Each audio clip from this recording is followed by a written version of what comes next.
पाहत आहात Loksamiksha news network आणि या आहेत आजच्या सुपरफास्ट न्यूज। या बातमीपत्राचे प्रायोजक आहेत नंदिनी कलेक्शन, फक्त महिलांचे परिपूर्ण दालन, माऊली निवास, कल्याण मंडपमच्या बाजूस, यशोधन नगर, परभणी। नमस्कार, मी प्रभू दिपके लोकसमीक्षा न्यूज नेटवर्क मध्ये आपलं स्वागत करतो। आपण पाहत आहात परभणीचं एकमेव बातमीपत्र Loksamiksha superfast. Red Apple exclusive MIDC परिसर परभणी। परभणी शहरासह संपूर्ण जिल्ह्यामध्ये उष्णतेची लाट निर्माण झाली असून प्रशासनाकडून जिल्ह्यासाठी येलो अलर्ट देण्यात आलेला आहे। गेल्या 2 दिवसापासून परभणी शहर आणि जिल्ह्याचं तापमान 44 अंशाच्या पुढे असल्याचं दिसून येतं। अत्यंत कडाक्याच्या उन्हामुळे दिवसभर रस्त्यांवर शुकशुकाट दिसून येतोय, तर नागरिक रुमाल, टोपी, छत्री आदीचा वापर करून उन्हापासून आपली सुटका करून घेताना दिसून येत आहेत। अत्यंत महत्त्वाचं काम असेल तरच नागरिकांनी घराच्या बाहेर पडावं असं प्रशासनाच्या वतीनं नागरिकांना आवाहन करण्यात आलंय। या उष्णतेचा सामना करण्यासाठी आरोग्य यंत्रणा व अन्य यंत्रणांना सतर्क राहण्याचे आदेश जिल्हाधिकारी संजय सिंह चव्हाण यांनी दिलेले आहेत। प्रवाशांची वाढती गर्दी लक्षात घेऊन तसंच प्रवास अधिक सोयीस्कर करण्याच्या उद्देशानं दक्षिण मध्य रेल्वेच्या नांदेड विभागानं तपोवन व मराठवाडा एक्सप्रेस या 2 महत्त्वाच्या गाड्यांमध्ये कायमस्वरूपी अतिरिक्त सामान्य श्रेणी डबे जोडण्याचा निर्णय घेतला आहे। या निर्णयामुळे प्रवाशांना मोठा दिलासा मिळणार आहे।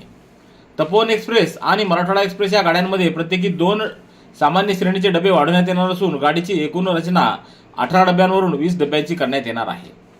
हुजूर साहेब नांदेड छत्रपती शिवाजी महाराज टर्मिनस हुजूर साहेब नांदेड या तपोवन एक्सप्रेसमध्ये 2 अतिरिक्त डबे जोडण्यात येणार आहेत। ही वाढ हुजूर साहेब नांदेड येथून 29 एप्रिलपासून तर छत्रपती शिवाजी महाराज टर्मिनस येथून 30 एप्रिलपासून लागू होणार आहे। तर धर्माबाद मराठवाडा एक्सप्रेसमध्येही 2 अतिरिक्त सामान्य श्रेणीचे डबे 28 एप्रिलपासून दोन्ही दिशांना जोडण्यात येणार आहेत। या कायमस्वरूपी वाढीमुळे गाड्यांमध्ये आसन क्षमतेत वाढ होऊन प्रवाशांना अधिक आरामदायी प्रवास करता येणार आहे। विशेषतः सण उत्सव तसंच गर्दीच्या काळात होणारी गैरसोय कमी होण्यात मदत होणार असल्याचं रेल्वे प्रशासनानं स्पष्ट केले। या सुविधेचा अधिकाधिक प्रवाशांनी लाभ घ्यावा असं आवाहन रेल्वे प्रशासनाकडून करण्यात आले। भारत सरकारच्या 16व्या जनगणनेच्या पार्श्वभूमीवर 27 एप्रिल ते 8 मे या कालावधीमध्ये प्रगणक व पर्यवेक्षकांसाठी प्रशिक्षण कार्यक्रम आयोजित करण्यात आला। या पार्श्वभूमीवर आज 27 एप्रिल रोजी शहरातल्या पोद्दार इंग्लिश शाळेमध्ये प्रशिक्षण कार्यक्रम आयोजित करण्यात आला। यावेळी महापालिकेचे उपायुक्त प्रज्ञावंत कांबळे यांनी उपस्थितांना मार्गदर्शन केलं। या जनगणनेत प्रथमच डिजिटल सेन्सस तसंच स्वगणना ही सुविधा नागरिकांसाठी उपलब्ध करून देण्यात आली आहे। स्वगणना प्रक्रियेत नागरिक स्वतःच्या मोबाईल किंवा संगणकाच्या माध्यमातून अधिकृत पोर्टलवर आपल्या कुटुंबाची माहिती नोंदवू शकतात। यासाठी आधार क्रमांक किंवा मोबाईल क्रमांकाच्या आधारे लॉग इन करणे आवश्यक असून स्वगणना कालावधी 1 मे ते 15 मे असा निश्चित करण्यात आला आहे। ही प्रक्रिया पूर्णतः सुरक्षित व गोपनीय असल्याचं स्पष्ट करण्यात आलं आहे। नीट 2026 ही महत्त्वपूर्ण प्रवेश परीक्षा 3 मे रोजी होणार असून या परीक्षेदरम्यान विद्यार्थ्यांना संपूर्ण 3 तास विना अडथळा वेळ मिळावा अशी मागणी पालकवर्गानं जिल्हाधिकाऱ्यांकडे निवेदनाद्वारे केली आहे। संबंधित परीक्षेसाठी विद्यार्थ्यांनी गेली 2 वर्षे सातत्यानं मेहनत घेतली आहे, त्यामुळे परीक्षेचा प्रत्येक मिनिट त्यांच्या भविष्यासाठी अत्यंत महत्त्वाचा आहे। मात्र अनेकदा परीक्षा सुरू झाल्यानंतरही हॉल तिकीट तपासणी, उपस्थिती नोंद, सह्या, अंगठ्यांचे ठसे आदी प्रक्रिया सुरूच राहतात, त्यामुळे विद्यार्थ्यांचा मौल्यवान वेळ वाया जातो। या सर्व प्रक्रिया पेपर सुरू होण्यापूर्वीच पूर्ण करण्यात याव्यात अशी मागणी देखील करण्यात आली आहे। या निवेदनावर doctor Kedar Khating, doctor Anand Kulkarni Undegaonkar, Achyut More, doctor Venkatesh Kansatwad, doctor Satish Mukkawar, doctor Gopal Salve, Bhagwan Korde, Ashok Gore, Milind Yadav, Subhash Sisodia, Rajkumar Kharat, Manoj Soni, doctor Mahesh Soni, Kalidas Chaudhari आदींच्या स्वाक्षऱ्या आहेत। सततचे दवाखाने करून कंटाळलात? आता शेवटचा उपाय। डॉक्टर गोविंद कामटे यांचे बालाजी आयुर्वेदिक निसर्गोपचार केंद्राला भेट द्या। शुगर, मूळव्याध, ॲलर्जी, सोरायसिस, गजकर्ण, दमा, लठ्ठपणा, गुडघेदुखी, कंबरदुखी, वात, गाठीचे आजार, लकवा, केस गळणे, मूतखडा, सफेद डाग यांसारख्या जुनाट आजारांवर खात्रीशीर उपचार केले जातात। दारू सोडवण्यासाठी विशेष उपचार उपलब्ध। संपर्क डॉक्टर गोविंद कामटे, आयुर्वेद विद्याविशारद, बालाजी आयुर्वेदिक निसर्गोपचार केंद्र, तलाठी कार्यालयाच्या बाजूला, वसमत रोड, परभणी। संपर्क 9921691008। राज्य शासनाच्या जाचक अटी तसंच कृषी निविष्ठा विक्रेत्यांना भेडसावणाऱ्या विविध समस्यांच्या निषेधार्थ महाराष्ट्र फर्टिलायझर्स, पेस्टिसाइड्स आणि सीड्स डीलर्स असोसिएशन पुणे यांच्या आवाहनाला प्रतिसाद देत राज्यभरातील कृषी निविष्ठा केंद्रांनी 27 एप्रिलपासून बेमुदत बंद पुकारला आहे। या बंदमध्ये Parbhani district seeds fertilisers and pesticide dealers असोसिएशननेही सक्रिय पाठिंबा दर्शवला असून परभणी जिल्ह्यातील सर्व कृषी निविष्ठा केंद्र सोमवारपासून बंद ठेवण्यात आलेली आहेत। या आंदोलनात परभणी जिल्ह्यातील कृषी निविष्ठा विक्रेत्यांचा मोठ्या प्रमाणात सहभाग अपेक्षित असून 100% सहभागाचा निर्धार व्यक्त करण्यात आला आहे। स्तनाच्या कर्करोगाबाबत ग्रामीण भागातील महिलांमध्ये जागरूकतेचा अभाव असल्यानं या आजाराचं निदान उशिरा होतं। त्यामुळे बऱ्याच वेळा स्तन काढण्याची शस्त्रक्रिया करावी लागते किंवा उपचार न झाल्यानं रुग्णाचा मृत्यू होतो। या गंभीर समस्येवर उपाय म्हणून RP hospital and research institute परभणीनं आधुनिक मेमोग्राफी युनिट सुरू केलंय। या युनिटच्या माध्यमातून आतापर्यंत परभणी शहरासह ग्रामीण भागातील 1350 महिलांनी तपासणी करून घेतली असून अनेकांना लवकर निदान होऊन उपचार देखील सुरू झाले आहेत। आरपी हॉस्पिटलचे प्रमुख आमदार डॉक्टर राहुल पाटील यांच्या संकल्पनेतून आणि डॉक्टर संप्रियाताई पाटील यांच्या मार्गदर्शनाखाली महिलांच्या आरोग्यासाठी विविध उपक्रम राबवले जात आहेत। ग्रामीण भागातील गरीब आर्थिकदृष्ट्या कमकुवत महिलांना दर्जेदार आणि आधुनिक आरोग्य सुविधा उपलब्ध व्हाव्यात हा मुख्य उद्देश असल्याचं आरपी हॉस्पिटलचे अधिष्ठाता डॉक्टर प्रमोद शिंदे यांनी सांगितलं। शासकीय सेवा नागरिकांना निश्चित कालमर्यादेत व पारदर्शक पद्धतीने मिळाव्यात यासाठी दरवर्षी 28 एप्रिल हा दिवस सेवा हक्क दिन म्हणून साजरा करण्यात येतो।